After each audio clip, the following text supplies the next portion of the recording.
ህወሓት ላይ የጀርባ አጥንቱን የሰበረ ኦፕሬሽን ተሰራ። በዚህ ስልታዊና ሚስጥራዊ እርምጃ ህወሓት በከፍተኛ ሁኔታ አቅሙን ያጣ ሲሆን ቡድኑ ለሁለት መከፈሉን ገላጭ ሚስጥራዊ ሰበር መረጃዎች ከመቀለ ደርሰውናል።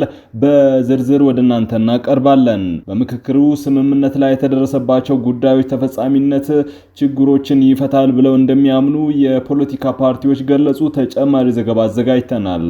አሜሪካ ኢትዮጵያ የአፍሪካ ሁለተኛ ትልቋ ኢኮኖሚ ባለቤት ነች በማለት መግለጿን ተከትሎ ትችት ተሰነዘረባት። በደቡብ ኮርዶፋን በአማጺ ቡድን በተፈጸመ ጥቃት 27 ሰዎች መገደላቸውን የሕክምና ቡድኑ አስታውቋል። ቀጠናዊ መረጃዎችን በምንዳስስበት የመረጃ ሰዓታችን የሚቀርብ ይሆናል። ውድ ቤተሰቦቻችን በቆይታችን እነዚህንና ሌሎችንም የሀገር ውስጥ ቀጠናዊና ዓለም አቀፍ መረጃዎችን በዝርዝር ወደ እናንተ የምናቀርብ ይሆናል። ለቤቱ አዲስ ሆናችሁ ሰብስክራይብ በማድረግ የደወል ምልክቷን በማብራት እስከ ፍጻሜው አብራችሁን ቆዩ። የኢትዮጵያ ዜጎች ለማህበራዊ ፍትህ ፓርቲ ኢዜማ ሀገር አቀፍ የምክክር ጉባኤ ላይ የቀረቡ ምክረ ሐሳቦችን አተገባበር ምልከታ ገለልተኛና ህጋዊ አካል እንዲያቋቁም ጥያቄ ቀረበ። የፌደራሉ መንግስት ምክረ ሐሳቦቹን ለመተግበር ከተገቢው ጊዜ በላይ እንዳይወስድ አፈጻጸሙን በፍጥነት እንዲያከናውን ፓርቲው አሳስበዋል። ኢዜማ ማሳሰቢያውና ጥያቄውን ያቀረበው ለ38 ቀናት ሲካሄድ የቆየውን ባለፈው ሳምንት መጨረሻ የተጠናቀቀውን ሀገራዊ የምክክር ጉባኤን አስመልክቶ በዛሬው ዕለት በሰጠው ጋዜጣዊ መግለጫ ነው። ፓርቲው በዚህ መግለጫው ሀገራዊ ምክክሩ ሐሳቡ ከተጠነሰሰበት ቀን ጀምሮ በከፍተኛ ሀገራዊ ኃላፊነት በንቃትና በሙሉ ቁርጠኝነት ሲሳተፍ መቆየቱን አስታውቋል። 4000 ሰዎች በተሳተፉበት ሀገራዊ የምክክር ጉባኤ ላይም ፓርቲው በመሪው አቶ ኢዮብ መስፍንና በሌሎች አመራሮቹ አባላቶቹ ተወክሏል። የጉባኤው ሂደት ረጅምና እልህ አስጨራሽነት የበዛበት ሲል በመግለጫው ኢዜማ በምክክሩ ወቅት በርካታ ስልታዊ ማነቆችና አሰራርን ያላከበሩ ችግሮች እንዳጋጠሙ ተመላክቷል። ፓርቲው ለዚህ በማሳሰቢያነት የሰጠው የጉባኤው በሴክተርነትና በአስተባባሪነት የተመደቡ የተወሰኑ ግለሰቦች ተፈጽመዋል ያለውን የአሰራር ችግር ነው። ግለሰቦቹ በምክክር ሂደቱ ወቅት ግልጽ ወገንተኝነትና የተዛባ አካሄድ ያንጸባርቁ ነበር ሲል ኢዜማ ባወጣው መግለጫ ወንጅሏል። በምክክር ስምምነት ላይ የተደረሰባቸው ጉዳዮች ተፈጻሚነት ችግሮችን ይፈታል ብለው እንደሚያምኑ የፖለቲካ ፓርቲዎች ገለጹ። በሀገራዊ ምክክር ሂደቱ ስምምነት ላይ የተደረሰባቸው ጉዳዮች ተፈጻሚነት የትንሳኤ ስርዓት ቀንጪ ሀቅ ፓርቲና የቁጫ ህዝቦች ዴሞክራሲያዊ ፓርቲ ጠይቀዋል። የቁጫ ህዝቦች ዴሞክራሲያዊ ፓርቲ ጽህፈት ቤት ኃላፊው ባንድራ በላቸው በምክክሩ የተነሱ ጉዳዮች ተግባራዊ ከተደረጉ ሀገራዊ ችግሮችን በከፊል ይፈታሉ ብለዋል። በሂደቱ የተሳተፉ የህዝብ ተወካዮች ዋና ዋና ችግሮችን አንስተው በአብዛኛዎቹ ላይ መግባባት ላይ በመደረሱ መንግስት በገባው ቃል መሰረት ተፈጻሚ ያድርጋቸዋል ብለው እንደሚጠብቁም ገልጸዋል። የትኛውም ችግር መፈታት ያለበት በሰላማዊ መንገድና በድርድር ነው ያሉት የትንሳኤ ስርዓት ቀንጫ ሀቂ ፓርቲ ተቀዳሚ ሊቀመንበሩም ደግፌ ጎዳፌ ናቸው። ሊቀመንበሩ በማብራሪያቸው ፓርቲው በሰላማዊ ምክክር እንደሚያምን ጠቅሰው ፓርቲያቸው በሂደቱ እንደተሳተፈ ተናግረዋል። ዘላቂ መፍትሄ የሚመጣው በመነጋገር የተደረሱ ስምምነቶች ተፈጻሚነታቸው ሲረጋገጥ እንደሆነ አጽንኦት ሰጥተዋል። ጠንካራ ሀገር ለመገንባት በቀጣይ በሁሉም ጉዳዮች ላይ አብሮ የመስራት የዲሞክራሲ ባህል ማዳበር እንደሚያስፈልግ ተናግረዋል። ኢትዮጵያ ከአፍሪካ ሁለተኛዋ ትልቅ ኢኮኖሚ ያላት ሀገር ነች በማለት አሜሪካ መግለጿን ተከትሎ ትችት ተሰነዘረባት። በዶናልድ ትራምፕ አስተዳደር አሜሪካ ፈርስት የውጭ ጉዳይ ፖሊሲ ስር በሁለቱ ሀገራት መካከል ያለውን አጋርነት እያደነቀች በስህተት ኢትዮጵያ የአፍሪካ ሁለተኛ ትልቋ ኢኮኖሚ ስትል በመሰየሟ ለከባድ ትችት ተጋልጣለች። የአሜሪካ የውጭ ጉዳይ ሚኒስትር የአፍሪካ ጉዳዮች ቢሮ ሰኞ ነሐሴ 18 በማህበራዊ ሚዲያ ባሰፈረው መልእክት አጋርነቱ በአፍሪካ ሁለተኛ በሆነችው ኢኮኖሚ ውስጥ ለብዙ አሜሪካውያን ኢንቨስትመንትና ለአሜሪካውያን እንዲሁም ለኢትዮጵያውያን የበለጠ ጥቅም ያስገኛል ብለዋል። የማህበራዊ ሚዲያ ተጠቃሚዎች ኢትዮጵያን በአህጉሪቱ ሁለተኛ ትልቅ ኢኮኖሚ ብላ መሰየሟ ጉዳዩን በፍጥነት የተቃወሙ ሲሆን ተቺዎቹ መረጃው አሳሳች ነው ሲሉ፣ ሌሎች ደግሞ መረጃው የሚያሳየው የአሜሪካ ባለስልጣናት ስለ አፍሪካ አህጉር ያላቸውን ዕውቀት አነስተኛ መሆኑን ነው ብለዋል።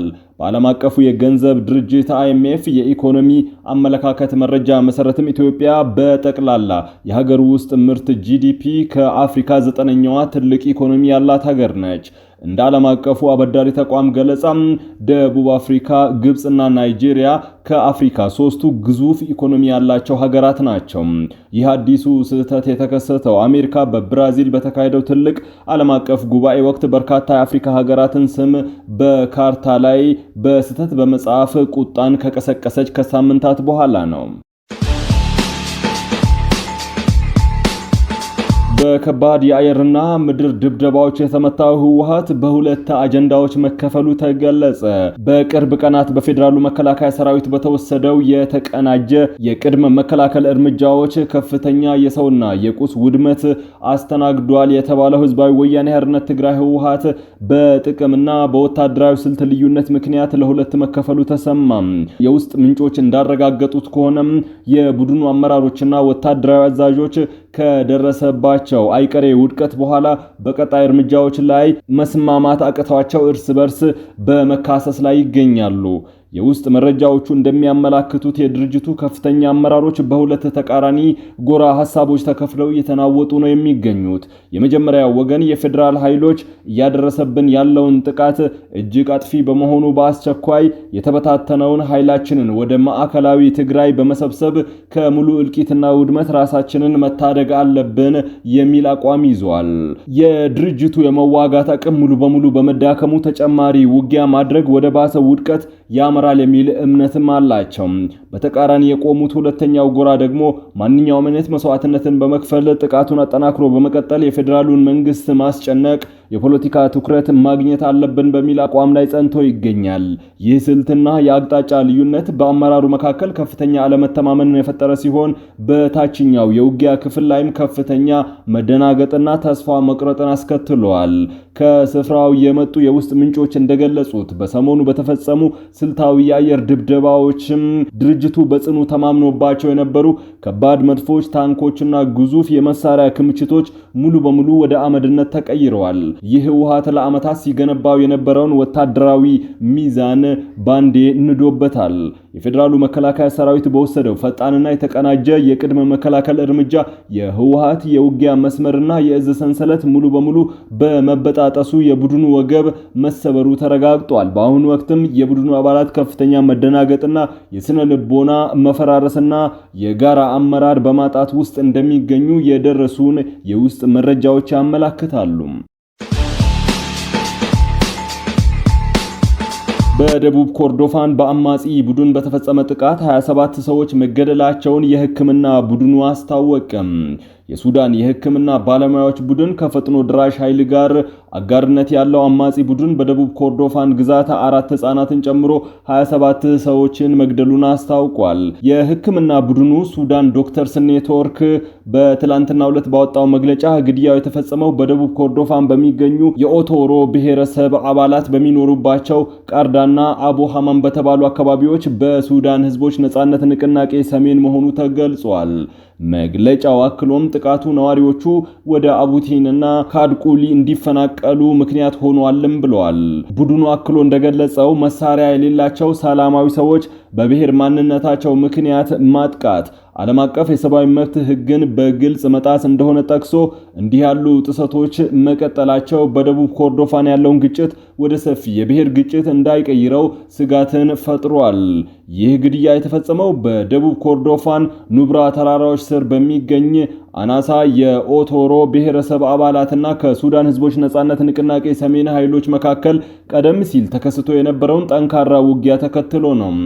በመሬት ይገባኛል ውዝግብ ምክንያት የተቀሰቀሰው ይህ የብሔር ግጭት በሱዳን መከላከያ ሰራዊት ሳፍ መካከል ሚያዝያ 2018 ጀምሮ የተካሄደ ባለው የእርስ በርስ ጦርነት ላይ ተጨማሪ ቀውስን ፈጥሯል። የሱዳን የሕክምና ባለሙያዎች ቡድን በቅርቡ በተፈጸሙ ጥቃቶች ከተጎዱት መካከል ሴቶች እንደሚገኙበት በመጠቆም ዓለም አቀፉ ማህበረሰብ በሱዳን ነጻነት ንቅናቄ ሰሜን አመራሮች ላይ ጫና በማድረግ በሰላማዊ ሰዎች ላይ የሚፈጸሙ ጥቃቶችን እንዲያስቆም ጥሪ አቅርበዋል። የሱዳን ህዝቦች ነጻነት ንቅናቄ ከጎረቤት ሀገር ደቡብ ሱዳን ገዢው ፓርቲ የተገነጠለ አንጃ ነው።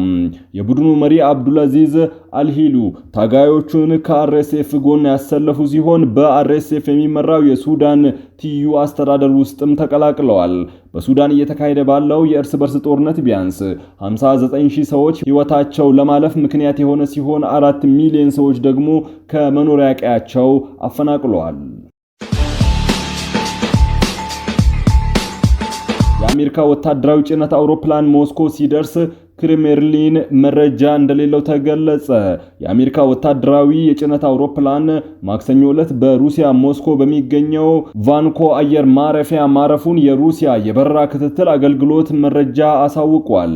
ይህ ቦይንግ ግሎባል ማስተር የተሰኘው 07781 የበረራ ቁጥር የያዘው አውሮፕላኑ ከታቪያ ዋና ከተማም ራጋ በቀጥታ በመነሳት ሞስኮ መድረሱ ተገልጿል። ሮይተርስ አውሮፕላኑ ምን አይነት ጭነት ወይም ተሳፋሪዎችን እንደያዘ በተናጠል ማረጋገጥ እንዳልቻለ የገለጸ ሲሆን ክሬምሊን ስለ አውሮፕላኑ ምንም መረጃ እንደሌለው አስታውቋል።